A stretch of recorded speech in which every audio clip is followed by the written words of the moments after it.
Olá pessoal, eu sou o professor Thales Viglione e na aula de hoje nós vamos estudar sobre redes e internet. Começando, o que é uma rede de computadores? Uma rede é uma interligação entre dois ou mais dispositivos. Mas quais dispositivos? Qualquer computador, telefone, smartphone, TV, câmera, impressora, vários equipamentos hoje nós podemos interligar em uma rede.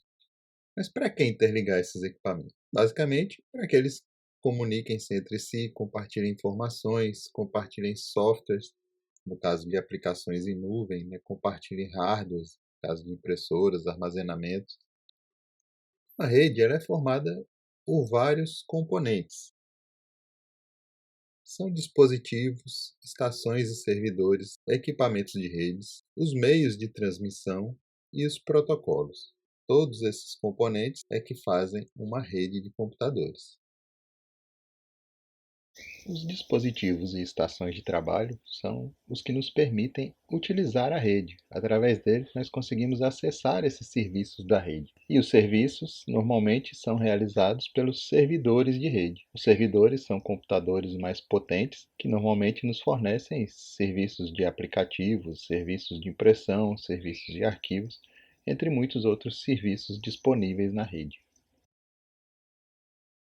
Seguindo nos componentes, temos os equipamentos de rede, eles que interligam todos os dispositivos da rede, de forma que todos eles consigam se comunicar uns com os outros para que possa haver a troca de informações e de compartilhamento de informações. Então, temos aqui alguns exemplos de equipamentos de rede e vamos detalhar alguns deles, os que nós mais utilizamos aí no nosso dia a dia.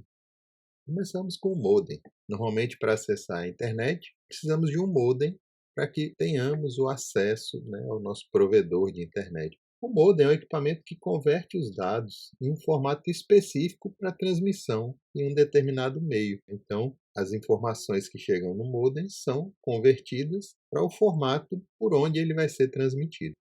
Temos aqui alguns exemplos de modems domésticos. Normalmente, quem tem internet em casa deve ter alguma coisa parecida com isso. Outro equipamento que costumamos ter em casa são roteadores. Os roteadores eles encaminham os pacotes de dados entre as redes de computadores. Então, se eu tenho uma rede na minha casa e vou acessar a internet através de um provedor de acesso, a minha rede tem que se conectar à rede do provedor de acesso. Então, isso é feito através de um roteador. Normalmente os roteadores têm alguns formatos parecidos com esses aí que estamos vendo. São roteadores domésticos esses também, mas existem tanto modems quanto roteadores profissionais utilizados em empresas que conseguem trabalhar com um volume de dados maior. E ainda existem equipamentos que juntam roteador e modem num único dispositivo. Só um faz o papel dos dois. Normalmente eles são mais parecidos com os roteadores do que com os modems. Em redes maiores, temos dois equipamentos que costumam se utilizar para interconectar os equipamentos. Um se chama hub e o outro se chama switch. Os dois equipamentos interconectam dispositivos dentro de uma mesma rede. Mas se os dois têm a mesma função, qual é a diferença entre eles? É porque um, quando recebe uma mensagem, ele envia para todo mundo que está conectado nele, enquanto o outro, quando ele recebe uma mensagem, ele envia para o equipamento que é o destinatário daquela mensagem. Vamos entender um pouco melhor isso. Então aqui temos um hub. Um hub, ele pega os computadores da rede. Então aqui no nosso exemplo temos 5 computadores na rede. Imaginemos que desse primeiro computador eu quero enviar uma mensagem lá para o quinto computador. Então o que acontece? O primeiro computador envia a mensagem para o quinto computador. Essa mensagem vai para um hub e o hub espalha essa mensagem para todos os computadores que estão na rede, que estão ligados nesse hub. Só que somente o quinto computador é que vai aceitar aquela mensagem. Os outros computadores vão receber, vão identificar que aquela mensagem não é para eles e vão ignorar aquela mensagem, vão descartar aquela mensagem e ela vai chegar lá no quinto computador. Qual é o problema disso? O problema é que eu ocupei a rede toda, ocupei todos os computadores da rede para mandar uma mensagem para um único computador. Então o hub é um equipamento mais simples, é eficaz no que ele se propõe a fazer, mas ele ocupa muito os meios de transmissão da rede, gera colisões. Se por acaso um computador desse, que está recebendo essa mensagem que não era para ele, estivesse enviando uma outra mensagem, ocorreria uma colisão no meio do caminho e a mensagem seria perdida e seria necessário reenviar. Para resolver isso, nós temos o switch. O switch é um equipamento mais inteligente, que nós temos a imagem de um, mas naquele mesmo exemplo anterior, o primeiro computador precisa enviar uma mensagem para o quinto computador. Então ele envia a mensagem para o switch, que direciona diretamente para a porta onde está o quinto computador. Então, ele não vai ocupar todos os outros computadores com uma mensagem que não interessa para eles, não vai ocupar todos os meios de transmissão, nesse caso, os cabos de rede com mensagens que não são necessárias. O switch, ele é dito inteligente porque ele consegue reconhecer para qual computador, para qual porta exatamente ele tem que direcionar aquela mensagem. Outro componente básico da nossa rede são os meios de transmissão. São por onde as mensagens passam. São chamados meios físicos de transmissão de dados. Então, quando os computadores enviam uma mensagem, essa mensagem trafega por um canal. São chamados de meios de transmissão. Esses meios de transmissão podem ser guiados ou não guiados. Então, vamos ver um esquema sobre meios de transmissão. O meio de transmissão é um meio físico guiado ou não guiado. O guiado é quando ele utiliza fios, ou em inglês ele é chamado de wired. E o não guiado, ele é sem fio, ou seja, ele é wireless. Ele utiliza o ar para transmitir as informações. Nos meios guiados, nós temos o cabo coaxial, o cabo de par trançado e a fibra ótica como os principais meios. Então vejamos aqui um exemplo desses cabos. Então nós temos o par trançado, temos aqui ele aberto e embaixo com o seu conector para poder interligar os equipamentos. A fibra ótica, da mesma forma embaixo temos o conector e o cabo coaxial, que também temos ele com o conector aqui abaixo. Mas temos também os meios não guiados, onde as principais formas de transmissão são ondas de rádio, microondas e infravermelho. Para transmitir via rádio, ou microondas ou infravermelho, nós precisamos de antenas. Então nós temos algumas antenas que transmitem esse sinal pelo meio de transmissão do ar, e cada uma delas tem a sua característica. Então essas antenas omnidirecionais, ela irradia uniformemente num plano horizontal o sinal, mas num plano vertical esse sinal é perdido, ele varia muito. Já as antenas setoriais, elas concentram a energia da transmissão numa determinada faixa, enquanto que essas antenas direcionais concentram a energia num feixe mais estreito ainda, mas em compensação ela envia mais longe esse sinal. E por fim, como componente básico de uma rede, nós temos protocolos. Os protocolos atuam em todos esses equipamentos. Mas o que são esses protocolos? Eles são regras e convenções que possibilitam a conexão entre todos aqueles dispositivos e equipamentos. Para que eles consigam conversar, eles precisam todos utilizar um mesmo protocolo. Né? Imagine que uma pessoa esteja falando em português e a outra esteja falando em chinês, uma não vai entender a outra. Para que haja uma comunicação, as duas vão ter que falar português ou as duas vão ter que falar chinês. A mesma coisa acontece com o protocolo. A comunicação só vai ocorrer se todos os equipamentos estiverem falando ou utilizando o mesmo protocolo. Esses protocolos definem o formato, a ordem do envio e recebimento das mensagens e as ações que são trocadas nesse envio e recebimento de mensagem. Então, temos aqui um exemplo de protocolo. Mas vamos começar com um protocolo simples, um protocolo para perguntar a hora para alguém. Então, temos aqui o João e a Maria tem um relógio. O João precisa de saber a hora. O que ele vai fazer, segundo o protocolo do bom entendimento entre as pessoas? Vai cumprimentar a Maria, ela vai responder, ele vai perguntar quais são as horas, educadamente, ela vai responder quais são as horas, e ele vai agradecer. Então, esse é um protocolo de boa educação entre as pessoas. Já no caso da rede, nós vamos ver um exemplo de um protocolo chamado TCP. Esse é o protocolo padrão de comunicação na internet, por exemplo. Então, eu tenho aqui o meu computador e nós temos um servidor da rede. Esse protocolo possui uma solicitação de conexão. Então, o meu computador solicita a conexão TCP para o servidor responde com essa conexão TCP, e aí eu vou solicitar lá para esse servidor um determinado serviço. Esse protocolo prevê que para eu solicitar um determinado serviço, eu utilizo um comando chamado GET. Então, temos aí GET, http://www.ifpe.edu.br. Ou seja, eu estou solicitando para o meu computador que o servidor envie para mim o resultado dessa requisição. Então, o servidor vai processar essa requisição e vai enviar para mim de volta o site do IFPE, que foi o que eu solicitei para ele. E aí o meu computador vai me exibir essa mensagem.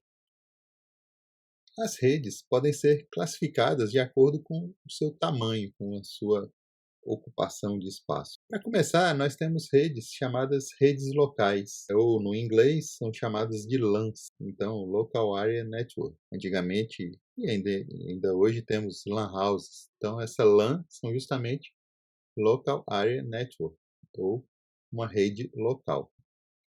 Ela interliga computadores em uma área reduzida, como empresas, escolas, residências, prédios. A outra classificação das redes são chamadas redes metropolitanas. Elas interligam os computadores na área de uma cidade. Então, essa é chamada de MAN, né? Ou Metropolitan Area Network. Então, uma rede metropolitana. E, finalmente, temos a WAN, que é Wide Area Network, ou rede geograficamente distribuída. Então, ela interliga computadores em grandes áreas, chegando a ocupar até o mundo todo. O exemplo mais comum dessa grande rede, ou de uma grande rede geograficamente distribuída, é justamente a internet. A internet é uma WAN que interliga computadores no mundo inteiro. Mas o que é a internet? A internet é uma rede de computadores, como nós vimos agora, de escala mundial, destinada à troca de informações. Na realidade, a internet ela é uma rede de redes. Então, várias redes no mundo inteiro se unem para formar a internet. Mas como começou a internet? Em 1969 foi criada a ARPANET pelo Departamento de Defesa dos Estados Unidos. O objetivo era ligar pontos estratégicos de forma que eles ficassem protegidos de bombardeios durante a Guerra Fria. Era uma rede basicamente militar para a defesa dos Estados Unidos. Já nos anos 70, as universidades começaram a utilizar essa rede para compartilhar informações científicas. Então, essa ARPANET foi se tornando menos uma rede militar e mais uma rede acadêmica. Já nos anos 80, transformou-se na NSFNet, ou seja, uma rede de educação e pesquisa que ligou vários centros de pesquisa americanos para poder formar uma rede de educação e pesquisa, que nos anos 90 terminou se transformando na internet, porque houve uma expansão da infraestrutura global de comunicações, né? Empresas privadas entraram nesse mercado e começaram a expandir essa rede, e a internet virou, a partir dos anos 90, como nós conhecemos hoje. Mas como funciona a internet? Várias redes locais se conectam a provedores de internet. Então vejam aqui na imagem que temos várias redes domésticas, temos as redes corporativas de empresas, temos redes móveis de telefonia celular que nos conectamos nas antenas de 3G, 4G. Então essas redes, elas precisam se conectar a provedores de internet. Esses provedores podem ser locais, regionais, nacionais ou globais. Normalmente nós nos conectamos a servidores locais ou regionais. E esses provedores locais e regionais se conectam aos provedores nacionais ou globais. Os provedores nacionais acessam os backbones. Os backbones são redes principais por onde todos os dados da internet trafegam. Então, todos os provedores nacionais ou globais se conectam aos backbones. Então, temos vários provedores conectados a um backbone. Os backbones conectam-se a outros backbones. Então, dentro de um país, podemos ter vários backbones conectados uns aos outros. E esses backbones formam, então, a infraestrutura de internet do país, que se comunicam com os backbones de outros países. E nesses outros países, eles também têm conexões com seus provedores nacionais ou globais, que recebem as conexões dos provedores regionais, que se ligam nas redes locais, e toda essa interconexão de redes forma a internet. Por isso que ela é chamada da rede de redes. Então são várias redes que se unem, formando a internet global. Mas tendo tantos computadores na internet, como que uma mensagem consegue sair daqui do Brasil e chegar num computador lá na Austrália, por exemplo? Eu quero mandar uma mensagem lá para esse computador que está na Austrália. Como que ela consegue fazer isso? No meio do caminho, tem todos aqueles equipamentos de redes que nós vimos anteriormente, né? E entre eles, roteadores. Além daqueles nossos domésticos, temos roteadores empresariais que fazem toda essa rota entre as mensagens. Mas principalmente ele consegue atingir ou mandar essa mensagem para qualquer computador do mundo porque existe endereçamento. Esse endereçamento é feito através de um número chamado número IP, que ele é feito através do protocolo chamado IP, que é o Internet Protocol. Esse número tem 4 conjuntos de 3 números que variam entre 0 e 255. Então temos aqui um exemplo de como é um número IP que identifica os computadores na internet. Então, voltando naquela nossa comunicação, para eu enviar uma mensagem daqui do Brasil lá para a Rússia, por exemplo, dentro da mensagem que eu vou enviar, o número do meu computador, o meu número IP, é embutido na mensagem e o número lá do meu destinatário também é colocado nessa mensagem. E quando essa mensagem é enviada, o pacote que tem essa mensagem vai conversando com o roteador e perguntando qual é o caminho para chegar naquele endereçamento de destino. E quando a mensagem vai voltar, acontece a mesma coisa. Mas como que eu descubro o IP do meu destinatário? Eu estou enviando uma mensagem ou eu estou solicitando algum serviço para alguém. Nos roteadores existem um serviço que chama DNS, Domain Name System. Ele converte nomes em endereços IP. Então, por exemplo, se eu quero enviar uma mensagem para o IFPE, quando eu mando www.ifpe.edu.br, esse serviço de DNS tem cadastrado que o número IP do IFPE é esse 200.143.200.20. Se eu quero mandar para o google.com, então ele sabe que o endereço IP do google.com é 142.250.7946. A mesma coisa para o Brasil Gov.br, a mesma coisa para o code.org, por exemplo. Então vejam que nós temos várias nomenclaturas de endereços, né, e cada um desses tem o seu endereço IP correspondente. Agora percebam que os nomes, eles têm aí diferença. Normalmente começam com www, tem um nome, edu, com, gov, org, uns têm br, outros não têm br. Como é que isso funciona? O que significa um endereço desse? Esse endereço de internet ele é formado por algumas partes. Vamos ver cada uma delas aqui. A primeira parte é o protocolo. Nós já vimos o que é um protocolo, para que ele serve, e no endereço de internet nós informamos qual é o protocolo que vai ser usado. Nesse caso, é um endereço para transferência de hipertexto, que é o que são essas páginas de internet. E esse protocolo HTTP é um protocolo que define como é a comunicação através delas. Em seguida, temos um tipo de serviço. Na internet, nós temos vários tipos de serviço. O www é o mais comum, mas o que é o www? Significa World Wide Web, ou seja, uma teia de alcance mundial. Por que teia? Quando nós começamos a juntar todas as redes, dá a impressão que se formou uma teia de aranha, né? A interligação dessas todas essas redes. Por isso que ela é chamada de web. Mas temos serviços de pesquisa, de correio eletrônico, né, os e-mails, de transferências de arquivo, de conversações, temos fóruns, chats, grupos de discussão, hoje já temos redes sociais e muitos outros serviços aí na internet. E aí nós temos o chamado domínio. O que é o domínio? O domínio define qual é a empresa, qual é a entidade que eu estou acessando. Mas esse domínio ele é dividido em algumas partes. E a primeira delas é o nome da instituição. Aqui no nosso caso, o nome da instituição, IFPE. A segunda parte é o tipo desse domínio. Aqui no caso do IFPE é um domínio.edu, que é um domínio para entidades educativas. Então nós temos vários tipos de domínios. Então aqui alguns exemplos. Domínios.com são comerciais, edu são educativos, gov governamentais e assim por diante. Hoje temos inúmeros tipos de domínios aí no mercado. E a terceira parte desse domínio é o país. O BR é o Brasil. Todos os países têm a sua sigla. O Brasil é BR, né? A Alemanha é DE, França é FR, Itália é IT, Portugal PT e Estados Unidos o S.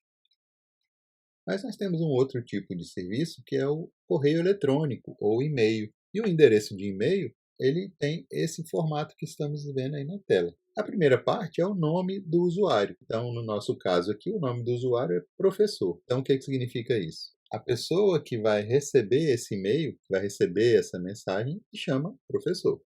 A segunda parte é o domínio, como nós já vimos lá, a formação de um domínio. Mas, na verdade, ele significa que tem um servidor, que tem um número IP, que tem um usuário chamado professor e que nesse servidor aí, nesse domínio, tem um serviço de e-mail.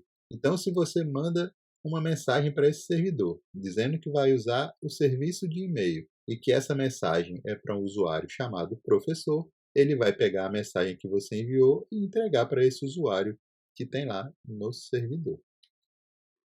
Já esse símbolo do meio, ele é o símbolo do correio eletrônico, que aqui no Brasil nós chamamos de arroba, mas nos Estados Unidos ele é conhecido como at. Em inglês, o at indica um determinado lugar.